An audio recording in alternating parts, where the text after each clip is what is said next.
Hi, this is David Rice. I have the Substack Hit Christian. You can find me on a lot of places now. Excuse me, I've had the worst laryngitis. So you've been watching some videos. I've been recovering from it, and I've had a cough, and my voice has been going in and out. So I apologize about that. But you can find me on Rumble, YouTube. Let's see where else. Missouri Liberty Radio, Apple Podcast, and Spotify. So it's been a weird week. We're coming up on primaries and everything's been hectic. Everybody's kind of stressed out. See if I need my glasses or not. So we're going to be talking about the lawfare and the weaponization of Missouri's Secretary of State's office. I really wanted to go over this article that Linda Rantz put together by Cause of America. I think it's important. I would like you guys to humor me because it is such a long document that I thought if we just go over it together, and I kind of read through some parts of it, so you could just listen in your car and hear it, or if you want to listen to it in the background while you're, say, cooking dinner. I don't want you guys to feel stressed that you have to read this really long document. Linda does a great job, but I know that it can be intimidating to sit down, have the time to go through it. So I wanted to help everybody out, especially considering how important this is with the primaries coming up. And all credit to Linda Rantz. She did I think, all the work. She does mention one of the interviews I did with Ali Grave, sorry, Grave. She is a fantastic interviewee.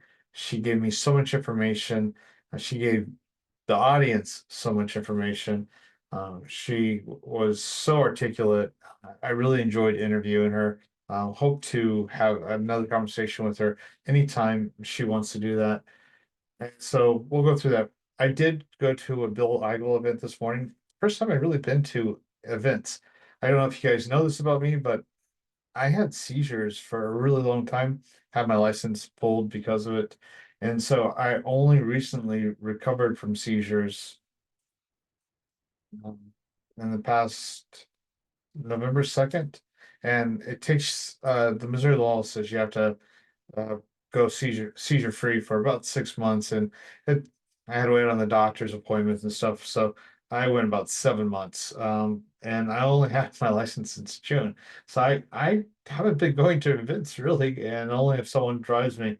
And so it's been challenging. And so I went to the Bill Eigel event, got to talk to a few people. And it's interesting, politics. The people get up there, they say things, and everybody's clapping, and it's the normal stuff. And it doesn't matter who's speaking, whether it be Bill Eigel, Jay Ashcroft, or Mike Kehoe. There's always a stump speech, and so as a journalist, you're always kind of filtering that out, and you're like, what's promises that political promises, what really matters. Yet, if what Bill Eigel says is true, and if he is going to deliver on the promises of, like, say, no property tax, moving towards a no income tax state, that would really boost the economy. Removing illegal immigrants, working on human trafficking, um, getting rid of the special interest problems that we have in the state, and they're significant. I don't think most people realize how much of our state is controlled by financiers, by special interests, by lobbyists, by people who are using state funds to make themselves fabulously rich. And our state budget has grown so much. In 2000, it was like $10 billion. Now it's $50 billion. Just 5 years ago, it was only 25 billion, $27 billion. Now it's $52 billion. So if he's willing to promise, if he's willing to act on those promises and carry through on those promises, then Bill Eigel is, I don't endorse. I don't endorse. Um, so it's hard for me to, give you guys an opinion on that matter. So I don't endorse candidates. That's one of my rules. I will never endorse a candidate for a state, local, anything. I'm willing to interview, but his promises are promises that I align with. I'll say that. I really want someone who will deliver those types of promises to the state. Jay Ashcroft, as we're going to get into, hasn't done that. Bill, or sorry, not Bill, but Mike Kehoe has sold so much of our property, our land to China. He is also a Mason, a known Mason. We can suspect some things about Jay Ashcroft, but nothing proved. So, just rumors. And so that's all speculation. But Jay Ashcroft has the Ashcroft Group with his dad, and so it's all about money, making themselves richer and wealthier. And the Keogh does the same thing. He's just made himself fabulously rich off the back of his off of us. And I haven't seen, no one's presented any evidence of that about Bill Eigel. I don't have anyone coming to me saying Bill Eigel's uh, now a billionaire because of all of the things he's done in the state. I don't have that. I don't have people saying China's paying for his material. And honestly, if that stuff existed, people would be delivering it to me. So without endorsing Ashcroft, without endorsing Keogh, without endorsing Eigel, that's that's the situation we're in. So, um, again, just trying to be as honest as possible. We're going to go through this document that Linda Rantz put together. So let me share the screen with you. I'll probably have to put my glasses back because I cannot see. I'm pretty blind. This reflection is terrible. So one of these days I'm gonna have the money to buy something that changes the reflection or get glasses that don't show reflection. All right, so um, right up front, she has a quote. Utilitarian law is the law of the state, of order, of business, of war, contract, and crime. The law of ruthlessness, retribution, and punishment. In the last 200 years, this law has uniquely dominated the Western world. It has swallowed the humane justice of humanitarian law, creating state monopolization of lawmaking. Thus, the inquisitorial and inquiry technique is gone. The adversary, our accusatory procedure alone applies in our courts. The search for truth is replaced by the classification of issues and the refinement of combat. Lawfare replaces warfare, and the duel is with words rather than swords. So we have moved into this refined gentleman way of dealing with problems. I will sue you into oblivion. You see this in the Bible in Corinthians where we say, don't take your brother to court. Uh, the Romans did this to each other constantly. Those who had wealth would sue each other into oblivion and just destroy each other financially. And so those who have power and wealth in our community are doing this to everybody else. So those, like my interview with Allie, that's exactly what Jay Ashcroft did to Allie. He used the court system to pretty much financially ruin her. So, and I worry about that all the time. Is Jay Ashcroft going? And I've never said anything about Jay Ashcroft that could be considered libel or defamation or anything like that. I always make sure that if it's conjecture or opinion or rumor, I say give that thing. But he could still sue me, and then I would be financially ruined, even though it's a false, it's a bad lawsuit. There's no grounding for the lawsuit. I would still have to pay for the fees to defend myself. So that's how lawfare is now working. We see it used against Trump. So if they will do this to me, they will do it to you. I have heard these words spoken by so many people who have been or are being politically persecuted that I'm not sure who to credit for the quote. For those us who feel that we are just regular people and not important enough to draw attention to ourselves, I can tell you this quote will play over and over in your mind when you find your name on the list or on paper seeking criminal charges against you, as was my experience. I believe for anyone fighting the establishment to seek the truth, it is a matter of when, not if. So if you're going to join this fight, like all of us have, there will be consequences. This isn't like a duel. Like we're gonna have free paces, walk around, turn around, and then shoot each other or something. This will be how can I financially ruin you, bankrupt you, silence you? This is economic warfare. That's what lawfare really is. It's economic warfare. Using information obtained through open record requests and putting together the pieces of a detailed timeline, I now understand how many months, how many people, how much effort has been put into punishing and or silencing me and others. There's no one too insignificant or unknown who will not be silenced, canceled, or persecuted if you are deemed a threat or even a nuisance. So I'll be very careful how I say this. But when I write an article about Ashcroft on my Substack and I use his name, no emails tends to go out. Substack tends to kill that email. Now, if I write an article about Kehoe, all the emails go out. No problem. Everybody gets that email. I write an article about last night. Gretchen Garrity sent me an article and I published that. All the emails go out. But if I use Jay Ashcroft's name, for some reason, emails don't go out.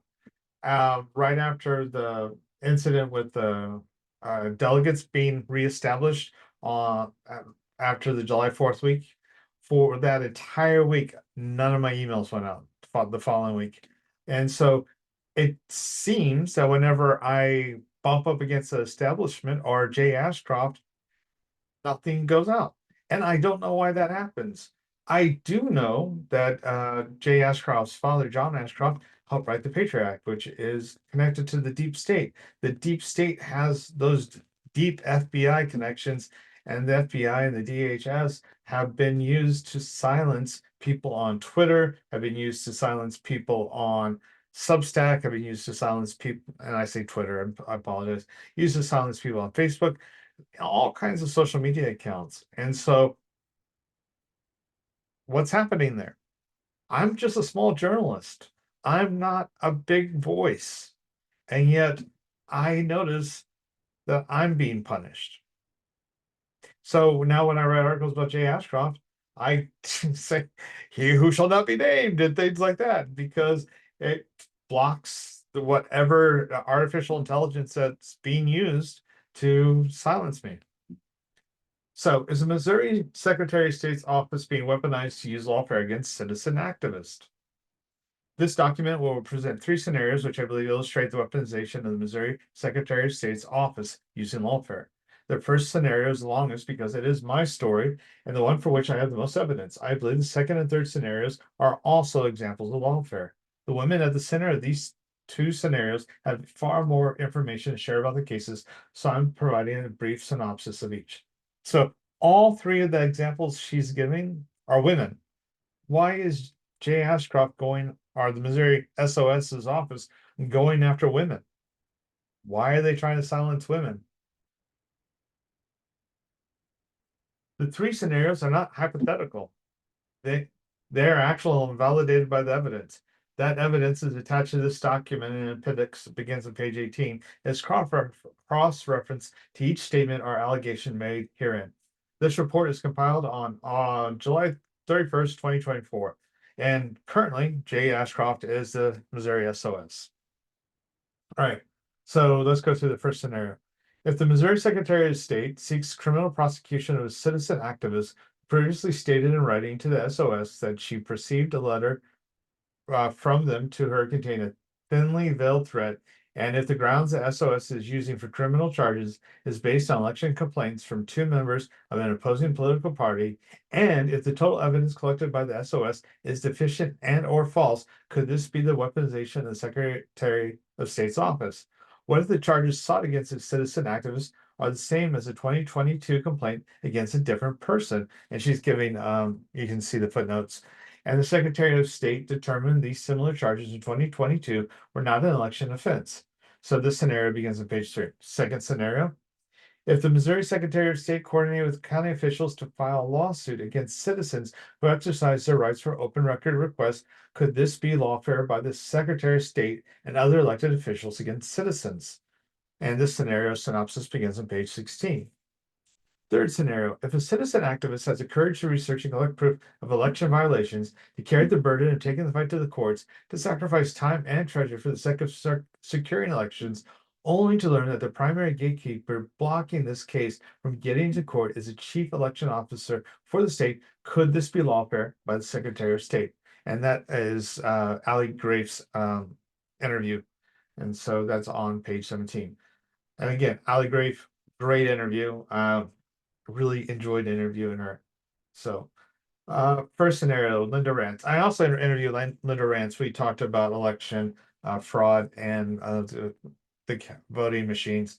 Linda was really intelligent. She's got a great way of speaking about these issues. Obviously, the way she wrote this demonstrates a high level of um, critical thinking. And so, thank you, Linda, for putting this together. She's she did a good job, and it really changes the conversation about Jay Ashcroft.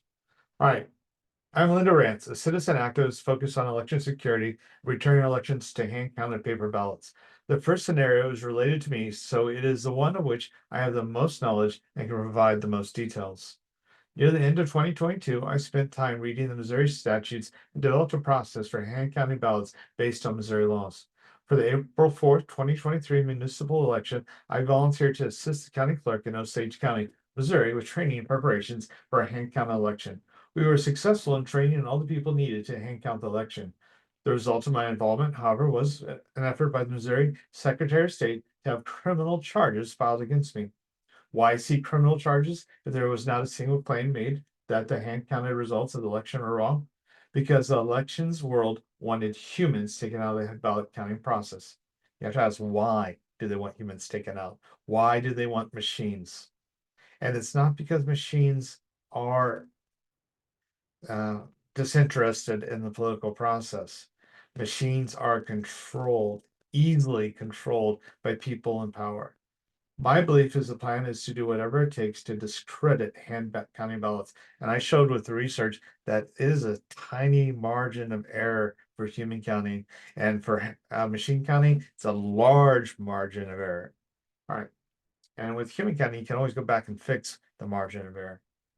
They won't let you do that with machine counting. So, quick summary. The election complaints I filed with the Secretary of State and the Osage County Sheriff seem to be the catalyst of subsequent events. What I perceived as a threat of lawfare from the Secretary of State and my reply, which may be the trigger for the actions taken by the SOS. Timeline of the SOS's actions and the coincidence of election complaints filed against me 3 months after the election. I do not believe in coincidences, and we really shouldn't. The SOS is not an unintelligent person. He knows what he's doing. It's not accidental, the things he does. My alleged crimes, the probable cause statement, and the penalties for these crimes are on page 6.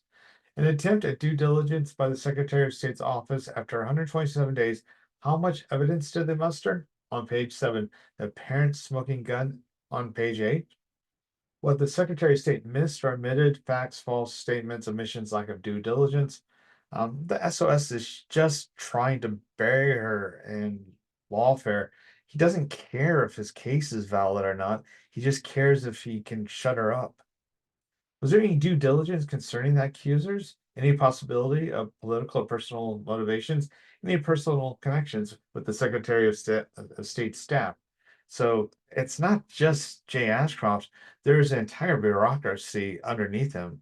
And so you got all these people working at the office, and then you have the people who work in Jeff City permanently, who are there for 20, 30 years and who stay there through one SOS after another SOS. It's a constant system. And so the people who get voted in and out, they're sometimes They're just the face of the bureaucracy, but the bureaucracy is this underlying mountain that has to be fixed. And those people have to be held accountable or removed. It is a problem. Was there any due diligence concerning the scene of the crime? Scene of the crime, I like to see this. Was there any due diligence about my alleged role in the film crew? Are there any false statements or omissions about permissions given to me on election day? The biggest omission, the real smoking gun image, and she and I talked about this in our interview. No marked ballots were filmed or shown on Lindell TV. Filming was done when election judges were between batches, so no cast ballots were anywhere in sight. So she and I had this conversation. The ballot that was shown wasn't a real ballot, it was a dummy ballot or something. And so their evidence is horrible. They're just making it up. They want to accuse her of showing someone's real ballot and showing the election results ahead of time, but it wasn't a real ballot. It was one of those ballots that they use as an example ballot, and it was just sitting on a table in the background. So, and you could tell it wasn't a real ballot because of the way it was marked. And so their entire case is just bupkis. And it, you should listen to my interview with her too. It's a good interview. I will link it down below, so you guys can see it. All right, so here's the complaint, the perceived threat. So let's look at the threat from the SOS. It's so scary. Uh, in conclusion, we did not find any violation of election laws occurred in this case and are closing your complaint without further action. So they didn't do anything. They're superior. Likewise, although you swore or affirmed in your complaint that the allegations you allege were true to the best of your knowledge, a review of your complaint demonstrates they were not. I recommend you be more careful next time you file an election complaint with this office. How dare you file a complaint because we are so special and smart. Oh, man, you really yeah. Oh, it's so frustrating listening to people who think that they're so right and elite and uh, they just know better than you do because they're elected. Being elected to an office doesn't give you superior knowledge. Being elected to an office doesn't give you more rights or more access to truth than someone else. That's one of the myths or one of the lies that so many of these elected officers tell themselves. And they fail again and again to uphold our constitutional rights. They do not um, let, follow the oath that they swore to uphold the Constitution. So the threat was lawfare. So right there, we'll scan that. So I've got a phone call coming through. I am going to send it to voicemail. It's my wife. So 40 days of silence. Prior to sending my June 20th letter, there are 40 days of silence from the SOS's office. Then after sending my June 20th response, the silence was broken. So with the filing of these election complaints, the Secretary of State is now able to open an investigation and pursue criminal charges against me.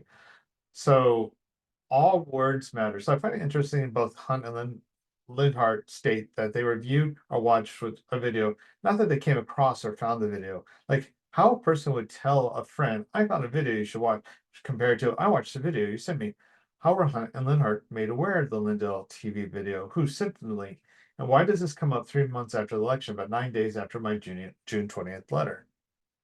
So 61 days of silence. So there's just all kinds of problems. So within 7 days of Peter's interview with the detective on October 11th, 2023, this SOS submitted a probable cause statement to the Osage County prosecuting attorney based on the belief that I violated the statutes. And I won't read the statutes to you because it's kind of boring. The criminal charges should be considered. So, did the scheduling Peter's interview motivate the Secretary of State's office to jump back into action on the complaints against me? So, there's just all kinds of wonky things going on with this things. and there's personal motivations, and it seems like if she pokes the bear, the SOS is just trying to destroy her. So here are her alleged crimes. There are 3 issues listed on the probable cause statement: that I allowed the film crew to enter a polling place without permission of the county clerk or election judges assigned to the polling location. That was part of the film crew and narrated the filming of the election judges as they were hand counting ballots, and that by allowing the film crew who allegedly were not authorized to be there to film the hand count, I furnished the crew with details of the state of the count prior to the polls closing. So those are her alleged crimes. So what are the penalties for these alleged crimes? Penalties range from no criminal penalty to punishment by imprisonment of not more than 1 year, or by a fine of not more than $2,500, or by both. So the totality of the Secretary of State's investigation: what is the due diligence required of the SOS in referring this matter to a prosecuting attorney? So what facts or evidence are submitted to the prosecuting attorney by the Secretary of State with a probable cause statement? None. So no evidence was submitted. So they accuse her of things, but they don't provide evidence. It's really important that if you want the prosecution to go forward, that you not only accuse someone of something, you actually have evidence. In fact, most prosecuting attorneys won't take a case without evidence. Like, I could accuse Donald Trump of doing horrible things, but then if I don't have evidence, the case shouldn't go forward unless it's New York or Georgia. So this is a type of lawfare that we're seeing where you don't have to have evidence anymore. You just have to have accusations. And the SOS is acting just as bad as what's the name of that guy in New York? Alan something. The prosecuting attorney. Sorry, I'm terrible with names, so you have to forgive me. So 20 days later, the Osage County prosecuting attorney writes to the Secretary of State she is waiting for the case file, which include reports, witness statements, video evidence, etc. And then there's 127 days since the filing of the election complaints against me. Evidence is finally submitted. So with 127 days to investigate, what evidence does the Secretary of State's office finally provide? According to his cover letter, copies of the complaints and emails regarding the issue. My estimate's about 18 pages of documentations, if you don't include copies of forms from the hand process I authored. What about video evidence? Apparently unable to provide the link to the video in question, the SOS's attorneys promised to send the video link at a future date. So again, no evidence to zero evidence, little evidence. What about witness statements?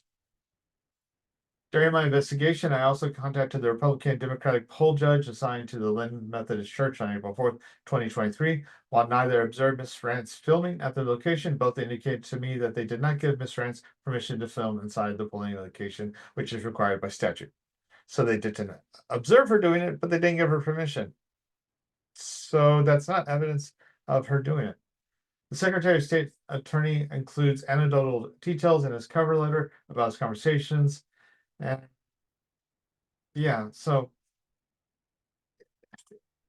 this is about as weak as it gets. So here's the smoking gun prompt. Both Hunt and Linhart stated in the complaints that it's possible to grab a screenshot, enlarge it, and see the ballots marked by a voter. The smoking gun is apparently the image below, which was included in the documentation. So more of it. So facts, false statements, omissions, lack of due diligence. Are there witnesses to the events, and do they have personal knowledge of the alleged crimes? Is there any possibility of personal or political motivation filing election complaints against Linda Rantz? So, do the accusers have personal knowledge of the events? Do the witnesses did they witness alleged crime? Other than the 2 complaints filed by, you have to give me a second. I got to pause, and I'll come right back to this. Hey, Jen. I'm recording. What are you up to? Yeah, I paused, so you can come in and talk to me. After I got done. If you wanted to, what are you doing today? I'll do a couple things, but I was recording real quick the rest of stuff. I can take a break after that. Do you know what Branson get some? I think there's a Dockers Okay. for your birthday. Get just some pants. See that pants. There's a vagina. That means Oh well, then we can have sex too, but we get to get showered. Yes, I'm pretty. There's a vagina in the show that needs to be looked. Slightly pinned up. Oh, I thought him out. He was fed. Did you feed him? See, now, to text you earlier, telling you that he wasn't fed. And then, Yeah, I figured he wasn't because he was completely covered. yeah, And so I I swear that dog. I had just walked to go grab a shirt or something. I let him out and I walked to grab a shirt and I heard him thump.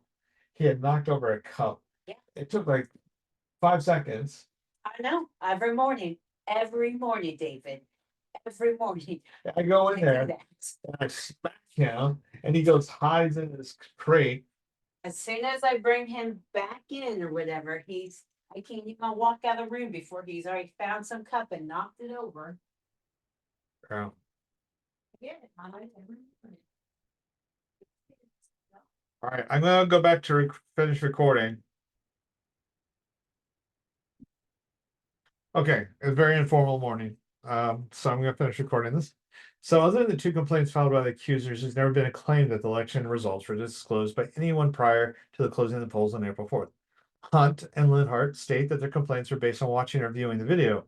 So they claim, and they claim that the video shows me with the cameraman recording or videoing at a polling place. Neither claims that they are personally. So they weren't claiming that they saw her personally at a polling place while this was taking place, and I never saw them at any polling place where I was that day. Also, there's never a time when a cameraman is visible in the video. Okay, so to whom it may concern, attaches a complaint concerning the April 4th election held in Osage County. Okay, so complaint about videos Linda Rantz took during the April election. So names and stuff like this. All right. YCC Trish Vincent, when submitting the complaint, after reviewing nearly 100 election complaints filed in 2022 and 2023, what struck me as odd about Larry Hunt's complaint is that when he submitted it by email, he added Trish Vincent, Deputy Secretary of State, as a CC on the email. In almost 100 complaints I reviewed, no one else copied Trish Vincent. Larry Hunt's email is forwarded to others in the Secretary of State's office. The internal message added is complaints about the videos Linda Rantz took during the April election. That does not sound like this is the first instance that the Secretary of State staff has heard about the video. Was the Secretary of State's staff having conversations with Hunt or Linhart prior to the filing of the complaints? If so, who initiated those conversations? Does videos Linda Rantz took mean the Secretary of State's staff has already decided I took the videos? I'm sorry, I did air quotes. That's so 90s. Rather than appear to them. Of course, if you listen to that, change didn't see do air quotes, so it never happened. Is there a possibility of personal or political motivation in filing the complaints? There were any interviews or discussions with Larry Hunt, was a question asked if there might be any personal political reason he would want to see charges against me. An email thread from just after April 4th election would appear to indicate a serious grudge or dislike. Yes, I can be there as the chair of county Democrat committee as long as Linda Rantz does not come in any capacity, such as standing in for Mark Lineky. Lineky, who knows? I plan to bring a list of poll workers. Thank you. For filing very specific election complaints, why would the Secretary of State not have further questions for the Hunt and Linhart to confirm facts and the sources of their information? So both accusers identify the polling place referred to as Lynn 2, that's a Methodist church, as a veritable scene of the crime, where I'm accused of narrating hand counting while being filmed at the 6 p.m. on April 4th prior to the polls closing. The SOS, sorry, didn't mean to do that, based investigation on those circumstances when asking the Osage County Clerk to provide a floor plan of the Lynn 2 polling place. Why? I don't know. Maybe to try to determine a camera angle. As mentioned previously, the Secretary of State's attorney provides as facts that he personally spoke with the two election judges assigned to the Lynn 2 polling place, and neither observed Miss Rantz, filming at the location. The fact is, I was not at the Lynn 2 polling place being filmed at 6 p.m. on April 4th. I can provide witnesses to corroborate my statement. At a minimum, the 4 other election judges who were assigned to the Lynn 2 polling place. There were 6 total judges assigned to the polling place. They have different duties. Some check in voters, some are counting ballots, but they have equal authority as election judges, including given permission for media to be in the polling place. How did the Secretary of State's office not know that there are 6 election judges assigned to the Lynn 2 polling place? If they knew there are 6 election judges, why did the Secretary of State only, and here's the key thing, only interview 2 election judges when any of the 6 could have given permission for media to be present in the polling place? They're making sure that they look at the 2 people who are going to give the story that they want to be told in court. That's not crooked at all, right? They're they are that is what is that? Oh, prejudicing the evidence, prejudicing the witness, something along those lines. So again, I'm not a lawyer. I just play one on podcasts. That's a bad joke. If they knew that there are 6 election judges, did the Secretary of State purposely omit this information from the evidence they sent to the prosecuting attorney? Why did the Secretary of State not confirm they had the correct location? Did they even consider it? Any due diligence about the film crew and my alleged role? The Secretary of State contends in the probable cause statement that I was part of the film crew. I confirmed just 3 weeks ago with a producer from Lindell TV that no one from the Secretary of State's office or Osage County has ever contacted them with questions about April 4th. Why is this not confirmed before making an accusation based on a claim whether I am part of the film crew? So they don't even care whether she is officially part of the film crew. They just want to make an accusation. All of this is accusations. They're throwing everything up against the wall, hoping that something will stick in the mind of either the judge or the jury. They don't care if it's true. They just want accusations to stick so that they can make her guilty on the accusation and not guilty on evidence. That's what lawfare is. It's guilty on accusation, not guilty on evidence. They want, this is the French Revolution throwing people under the guillotine. We aren't to the point where Linda Rantz's head is rolling in a basket yet, but this is the steps towards that kind of process. Do not think this is not where it's headed. This is absolutely where it's headed. If you don't understand that we are not fighting for an existential battle for our very lives, because when they tried throwing these things out and get away with it, the next thing they can do is claim that we are a threat to the state. If they can succeed in claiming that we're a threat to the state, they can imprison us or kill us. It's not a huge leap. It's a very tiny step. And they can convince people that accusations are true without evidence. It is a small step to convince people that we are a treasonous threat to the state and we need eliminated. You need eliminated. If you're listening to this, you need eliminated. An initial list of 6 questions sent by the Secretary of State's office to the Osage County clerk. Question number 2 asks if the clerk had given permission for media to be in the polling places. The clerk replies no and continues with an explanation. I contend this is a false statement on the part of the county clerk, which sounds right. In my presence, the Osage County clerk received credentials from the cameraman, which were signed by Brandon House when the cameraman first arrived in the county and prior to going to any polling place. If the county clerk gave false or inaccurate information to the Secretary of State's office, how else would they know the cameraman had permission to be in the polling places? After his interview, October 4th interview of Chrissy Peters, Detective Nick Pappas recalls, sorry, I'm just being funny, recalls details I made about interview media in my statement to the sheriff's team dated May 4th, 2023. The detective's email alerts Peters of my statement, which included a reference to Lindell TV being present and his credentials being reviewed by Nikki. Good morning, Chrissy. I am not sure if you have seen the statement Linda Rantz provided to the office, but I noted on page 11 these people do not have good grammatical skills. It's really hard to read it. On page 11, she mentioned some from Lindell TV being present and his credentials being reviewed by Nikki. Not sure if this is relevant to what you have been looking into, but wanted to bring it to your attention. Thanks. So the sheriff, detective, he really could use work on his grammatical skills. It, it's not great. On October 13, 2023, as an attachment to his email, the detective sends Peter a copy of my statement.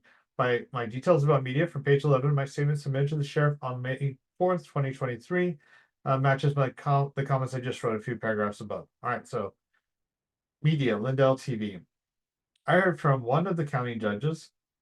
She might mean county judges.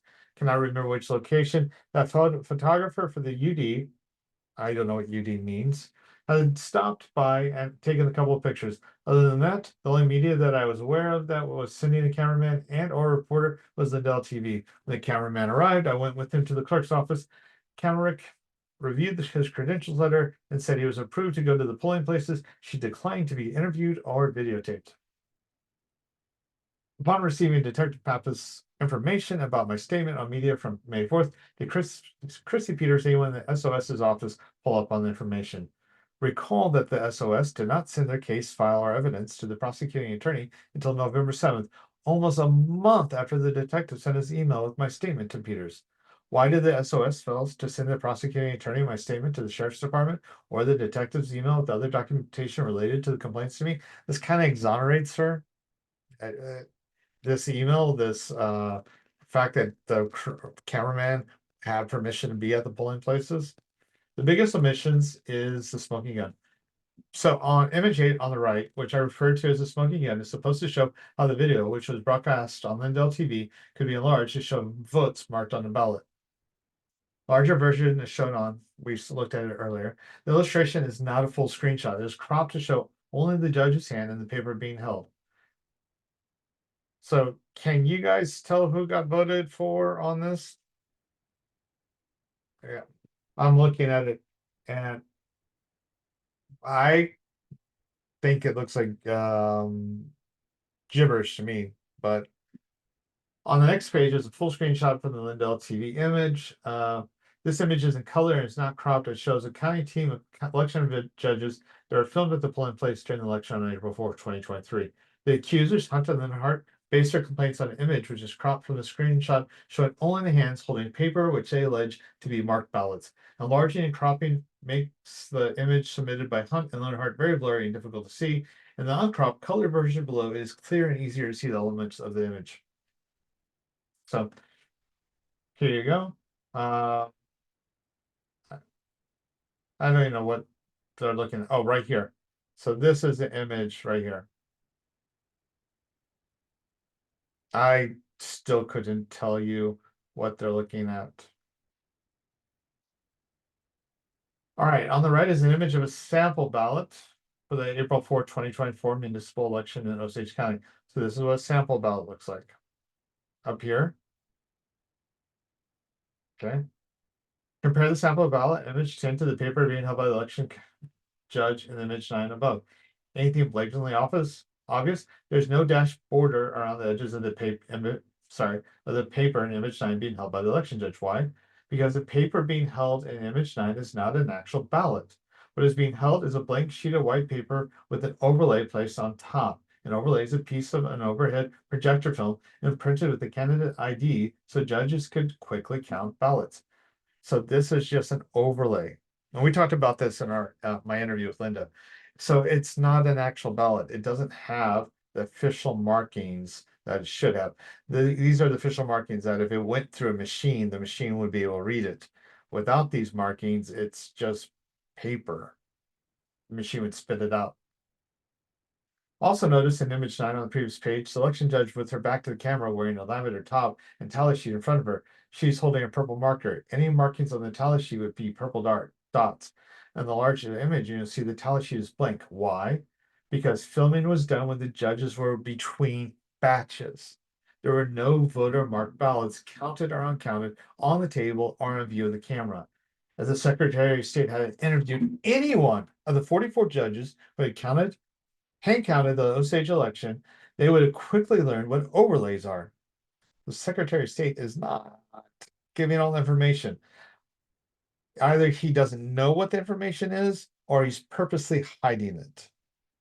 He's either not smart enough, or he's smart enough with the knowledge, and he's being disingenuous. Any one of the county judges could have looked at the image 9 and stated without doubt that the paper being held was not a ballot. Why did the Secretary of State fail to interview one single election judge and hand count ballots? Who captured the screen image that was submitted to the Secretary of State to the prosecuting attorney as proof that voter marked ballots were filmed? Who cropped the image? Why would the Secretary of State submit an image as evidence that omits a portion that shows the judges were clearly not tallying votes while the camera was rolling? Did the SOS review the Lindell TV video themselves or take word of the hunt in the heart? Did the Secretary of State care about finding the truth, or was it more important to silence a citizen activist?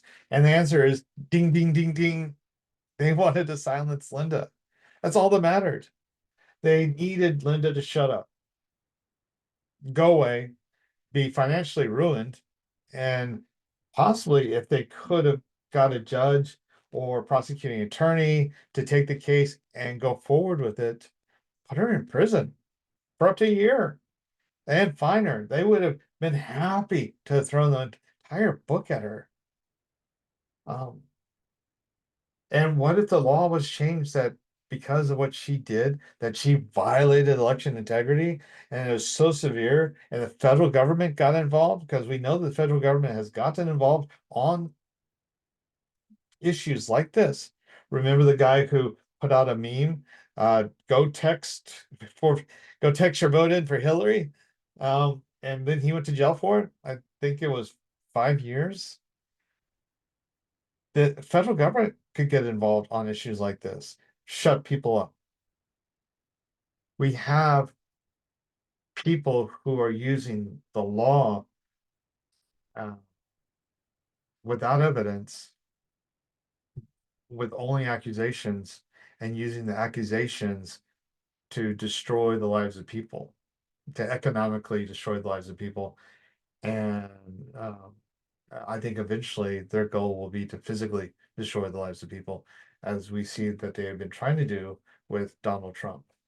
So, final mission, silencing the accused in Lawfare. I have commented in this document that I was unaware that election complaints had been filed against me in early July 2023, and that the Secretary of State's office was investigating the complaints, and that a probable cause statement seeking criminal charges against me had been forwarded to my county prosecuting attorney in mid-October 2023. It is important to note that most of this transpired without my knowledge, and without the ability to speak for myself, explain the truth, and defend against omissions and false statements. The Secretary of State never contacted me for either questions or comments. Why would he? He doesn't care. He doesn't want to know. He just wants to shut her up. I became aware of what I regard as lawfare in mid-November when the Osage County Sheriff's Department completed their investigation of my election complaint. So she files an election complaint. She complains that something's going wrong. And then the Secretary of State is like, what can we define about her? How can we destroy her?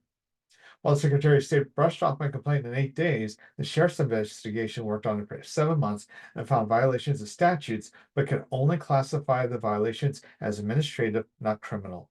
So I interviewed the Osage County Sheriff. He is fantastic. I will put that in the link also. And unfortunately, I can't remember. I'm terrible with names. Like I swear, I wish I was better with names. Part of the seizures is uh, my memory is not always super awesome. So the most that could be done was to refer their findings to the Secretary of State as the primary elections officer for the state and the Missouri Ethics Commission. Making false claims against an innocent person to silence them is lawfare. Nearly 8 months have passed since the prosecuting attorney in Osage County received the file of evidence for the probable cause statement against me. I have never heard from the prosecuting attorney on this matter. My belief is that the prosecuting attorney could see the non-existent and even shoddy evidence presented and made the decision not to press charges. All right.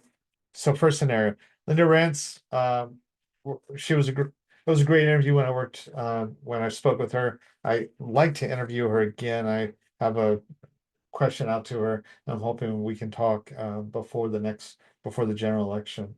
We want to talk after the primaries and see what happens. Um, this is a second scenario. I'm not as familiar with this situation, and hopefully, maybe after this, I can talk to this individual. So, second scenario: elected office officials suing citizens. So, founding father James Madison once said, "A popular government without information or the means of acquiring it is but a prologue to a farce or tragedy, or perhaps both." So, we are in a situation where is our government lacks people with decent common decency. Well, they lack decency anymore. They lack knowledge of the Constitution.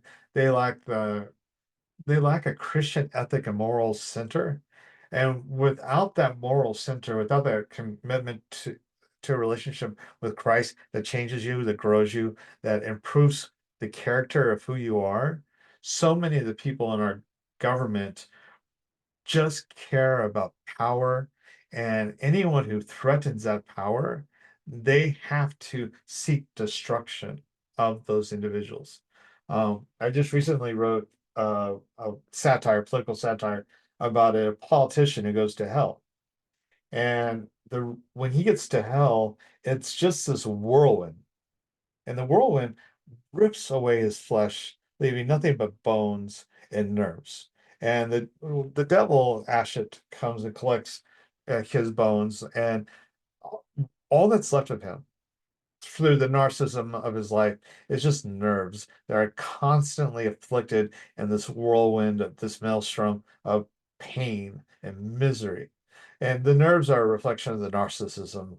And the narcissism has poisoned even his flesh so that the devils don't even want his flesh. And I think so many of our politicians are that individual. They're they have no value in and of themselves. When you become so narcissistic that all you care about is your glory, your advancement, your ambition, you are nothing but a bundle of nerves, and hell, that it's all you'll have. And that's what, without being without Christ, will leave you being. Well, uh, without Christ, you end up destroying yourself. And so let's read this second one. I apologize for the diversion. Some writers, how we are. From the introduction in the Missouri Attorney General's booklet on the Missouri Sunshine Laws, the Sunshine Law, which has been on the books since 1973, declares Missouri's commitment to openness in government. It is a public policy of the state that meetings, records, votes, actions, and deliberations of public governmental bodies be open to the public unless otherwise provided by law. Sections 610 to 610, sorry, I should say 610.0110 to 610.200 shall be liberally construed and their exceptions strictly construed to promote the public policy. I've seen sunshine violations in my own library where they refuse to include the records that are submitted to them, and I put those sunshine complaints into the Attorney General's office, and Andrew Bailey just ignores them. He has no intention of going prosecuting those sunshine complaints. He's a coward. Just in case you guys want to vote for Andrew Bailey, no, he's a coward, and he won't even protect the basic free speech rights. Innocent and unsuspecting citizens simply exercising the right for open record requests. In late summer 2022, there's a push among citizens nationwide concerned about election security to have election results from the 2020 presidential election preserved and to request reports known as cast vote records, CVRs. There are Missourians who submitted a sunshine law request for CVRs to the county clerks or boards of elections. This is Shane Scholler. Guys, don't vote for Shane Scholler. He is such a dork. He really is a dork. Have you ever seen him talk? And he has problems with free speech. I have articles. I will link to articles about Shane Scholler. In particular, unknown number requested CVRs from the Greene County Clerk Not too many weeks later, the Greene County clerk, Shane Schuller, filed a lawsuit against one of these citizens. There was an outcry about Schuller's actions, and he defended his actions, contending that he phoned or visited the citizen before filing to let her know about it. This is disputed. Shane Schuller is using his political power to shut up someone who wanted to know if the votes that went into the machines, which get bundled up and then protected, they have more protected rights than you do, were valid, where if the votes that went into the machine match what they said. And they just wanted to be viewed, and he refused to allow that to happen. And then he does this.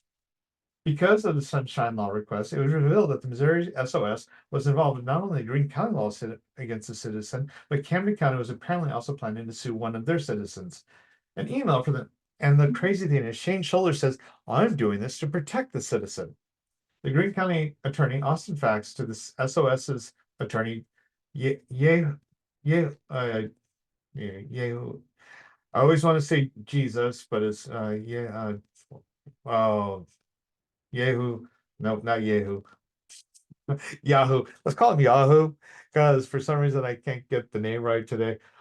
SETI states, we have discovered that Camden County's software is potentially different than Greene County software. So we're going to hold off on including Camden County as a plaintiff for now. For all the negative publicity targeted at Schiller, why did Secretary of State Jay Ashcroft not step forward and provide an explanation? The SOS is the third highest elected office in the state.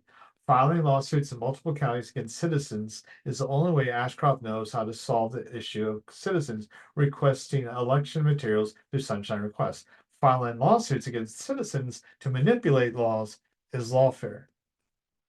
So this poor lady who just wants to know if her vote counted correctly is sued by Shane Schuller and the SOS's office. Do you think that's fair? And Shane Schuller and Jay Ashcroft are one and the same. They are tightly wrapped around each other's fingers. You vote for Shane, you are voting for another Jay Ashcroft. Maybe without the money, but you are getting the same person. Do not think that they are substantially different. I will include my articles about Shane also. Okay, so this is my interview with Allie. So no synopsis possible. It is impossible to put all the work done by Allie Grafe, sorry, into a synopsis. I think there's Allie has sacrificed time and income into the pursuit of the truth about the lack of certification. Oh, we are having an issue with this not wanting to scroll anymore. Okay, so Allie, she decided to run for office so she would have standing to see if the election results were valid. So she ran for office, and she wasn't hoping to win. She was just hoping to have standing. So she ran for office. She asked to see if the election results were valid. She wanted to have them counted. Well, what happened is when she filed the lawsuit, uh, Jay Ashcroft bumped it up to a federal court, which wasn't supposed to stay in the county. And then once he filed it up to the federal court, he pulled some shenanigans uh, with the county judge, and the county judge did all got dismissed it, or he dismissed himself. And so it's just been this huge battle back and forth. Everybody is touched by it. Apparently, everyone who's been elected in the last since the machines started, almost is legally elected. None of the elections are legally certified. They have to have a signature by a certain individual, and Ali talks about in the interview. They have to have election certification. None of them are certified, and so everybody who's elected is illegally elected. And the primaries, whoever gets elected for the party primaries, remember, that's a party issue. That is not a state issue. So whoever's elected for the party, um, that's fine, but ever gets selected for the general election, that they'll be illegally elected. Whatever office they hold, they're illegally elected to that office unless it is certified. And the machines aren't being certified to be determined if they're counting correctly or not. And Ali is demonstrating that they're counting incorrectly. Ali is brilliantly fighting this battle, and you should listen to the interview. It is fantastic. So it's a shame it stopped scrolling. Long documents. Sometimes we have problems that I'm going to unshare and then try resharing. So stop sharing. Let's see if it starts scrolling.